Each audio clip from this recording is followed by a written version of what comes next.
আমার জানা মতে তিনি সবচাইতে বড় দুটি অপরাধ করে গেছেন। এক নাম্বার, কাদিয়ানীদের অমুসলিম ঘোষণার দাবি। দ্বিতীয় নাম্বার হচ্ছে আল্লাহর জমিনে আল্লাহর আইন কায়েমের দাবি। জামায়াতে ইসলামী ইসলাম কায়েম করতে চায় নাকি মওদুদিবাদ কায়েম করতে চায়? কোনটা? মওদুদিবাদ বলে কোনো মতবাদ পৃথিবীতে এবং পৃথিবীর কোনো জায়গায় কোথাও চালু নেই। কেউ মওদুদিবাদ কি তাও জানে না। তা জানেন তারাই যারা ইসলামের সঙ্গে শত্রুতা, ইসলাম বিদ্বেষী, কোরআনকে যারা পছন্দ করেন না, হাদিসকে যারা পছন্দ করেন না, যারা মুশরিক নাস্তিক, তারাই।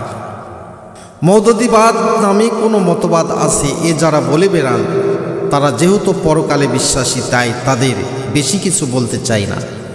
বলতে চাই মাত্র এতটুকু যে এইসব ডাহা মনগড়া মওদুদিবাদের কথা যারা বলে, তারা পরকালে আল্লাহর কাছে কি জবাব দিবেন তা পূর্ব থেকেই ঠিক করে রাখুন।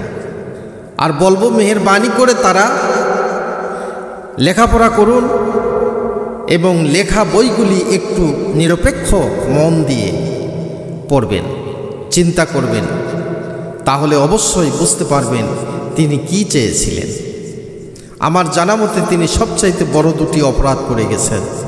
এক নাম্বার, কাদিয়ানীদের অমুসলিম ঘোষণার দাবি। দ্বিতীয় নাম্বার হচ্ছে আল্লাহর জমিনে আল্লাহর আইন কায়েমের দাবি।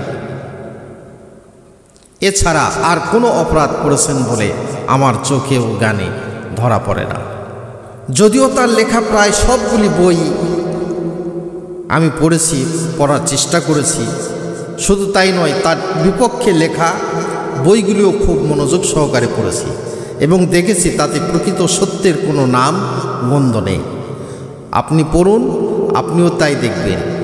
এর চাইতে বেশি কিছু আমি মনে করি না এবং বেশি কিছু বলতেও চাই না।